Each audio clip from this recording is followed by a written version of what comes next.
Tus tus cek sound. Ya, teman-teman kembali lagi di channel saya. Kali ini saya akan bahas masih membahas Bitcoin ya atau penurunan eh, mayoritas market kripto saat ini.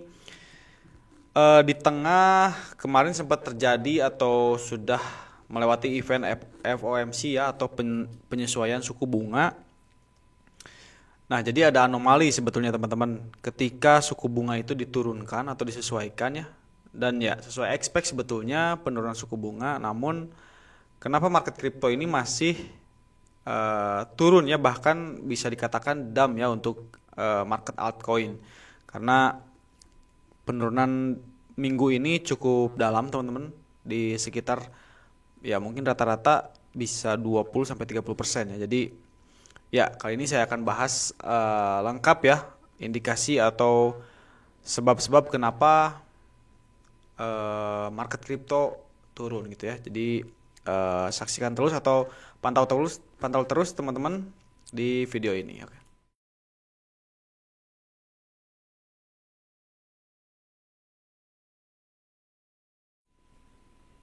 Oke. Jadi nah ini teman-teman market outlook dari Bitcoin ya. Ini saya tampilkan dari time frame per 15 menit. Coba kita ke per daily aja ya, per hari. Oke, nah teman-teman kalau kita lihat di sini memang dia sudah terjun jauh nih. Untuk Bitcoin saja dia sudah terjun jauh, bahkan breakout beberapa kali dari di sini ada demand supply-nya, dia breakout, kemudian ada diagonal support juga dia breakout. Jadi dan bahkan sudah sampai jauh ya, sampai demand area yang bawah, dan ya alhamdulillahnya juga di demand area yang bawah dia bisa bounce back atau memantul. Jadi kalau kita lihat dari si Bitcoin ini dari all time high sebelumnya ke penurunan paling jauh di minggu ini, dia sudah turun 14% teman-teman. Jadi ya bisa teman-teman bayangkan ya, untuk Bitcoin aja dia turun 14%, apalagi altcoin yang lainnya. Oke. Jadi itu singkatnya seperti itu untuk pergerakan teknikal. Kemudian ada beberapa menurut saya sentimen yang membuat turun ya. Jadi yang pertama ini adalah ya ekspektasi pasar ini eh, sudah terlebih dahulu gitu memperhitungkan bahwa pasar ini akan turun gitu. Jadi ya juga kebanyakan pasar buy the rumor and sell the news. Jadi mereka sudah pada punya barang gitu ya, sudah pada punya tokennya, kemudian memang kebanyakan merencanakan ketika berita itu datang. Jadi masih baru rumor gitu ya, FOMC-nya baru rumor. Nah, sebelum FOMC itu dimulai, investor sudah pada take profit lah atau sudah cut loss ya. Jadi sell the news gitu. Jadi sebelum newsnya datang sudah sell. Kemudian juga ada salah satunya juga ada reaksi mengecewakan gitu. Jadi ekspektasi pasar terlalu tinggi, misalnya banyak investor yang terlalu berharap keputusan FOMC ini cukup bakal mengangkat gitu ya. Nah itu juga jadi banyak reaksi kecewa. Kemudian yang kedua, jadi ini saya udah catat ya. Saya coba ini aja deh, tampilkan ke teman-teman. Di ini aja menurut saya yang beberapa yang memang penyebab gitu ya. Penyebab kenapa si market kripto ini cukup jauh, teman-teman. Nah, di sini nih.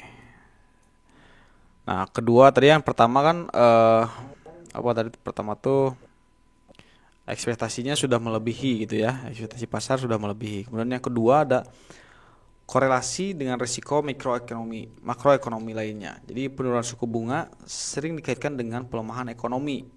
Nah, ini harus digarisbawahi teman-teman.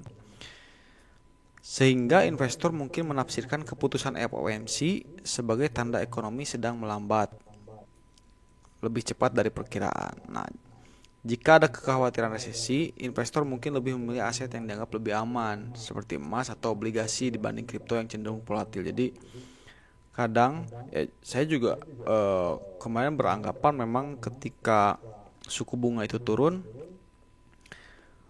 aset-aset berisiko pasti akan naik ya, gitu. Karena melihat kalau simpan di bank gitu nggak akan apa ya,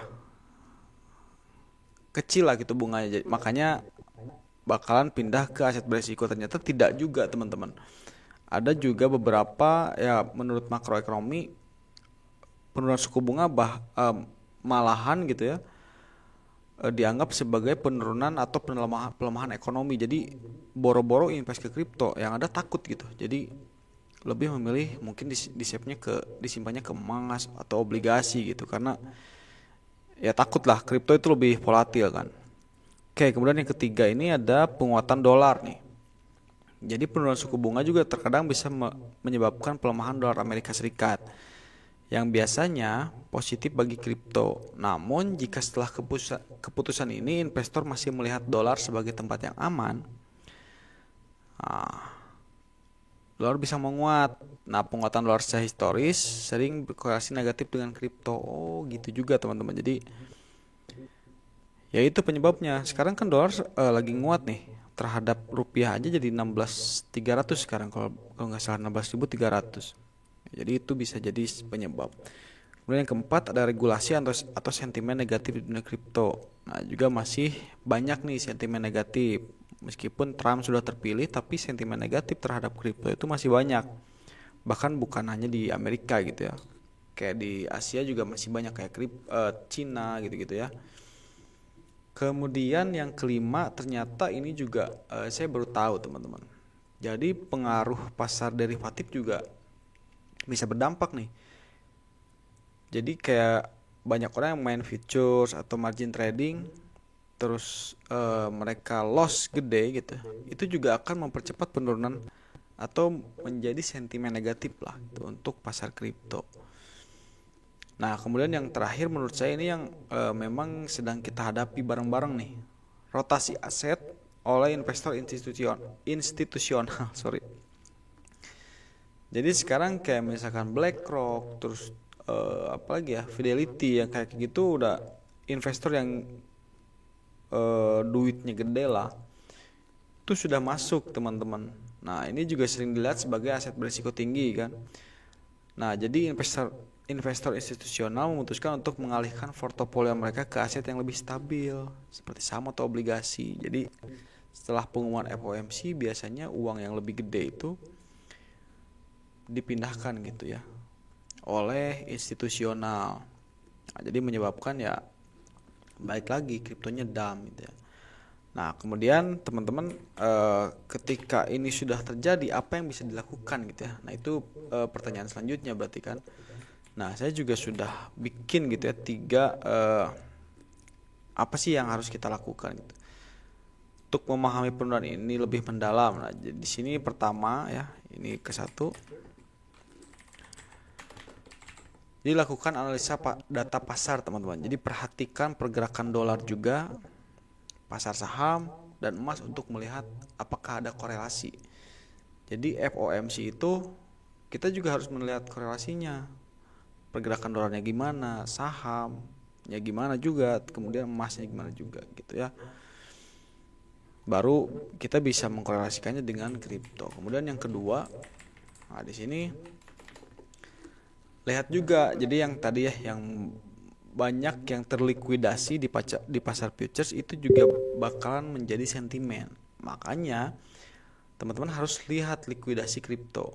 Pantau data likuidasi di platform seperti CoinGlass untuk melihat tekanan jual yang mungkin datang dari derivatif.